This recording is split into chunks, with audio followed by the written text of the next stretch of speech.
তো বন্ধুরা সবার কি অবস্থা দেখেন। সৌদি আরবে একটা ছাগল দেখলাম, এত বড় কান আর ছাগল আমি আমার জীবনেও দেখি নাই। তবে কেউ দেখছেন কিনা আপনারা অবশ্যই কমেন্ট করে বলবেন। দেখেন ছাগল একদম কান মাটির লাগে লাগে গেছে। এই যে ছাগল হয়েছে আর কোনো দৌড়াইবে নাই, কাছে আসবে আরো। এই যে কান, এই যে দেখেন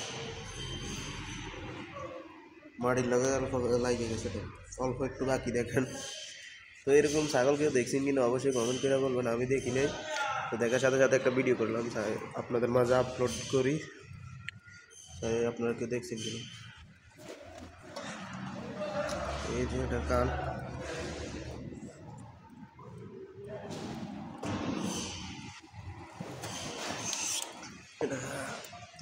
এদিকে আয়।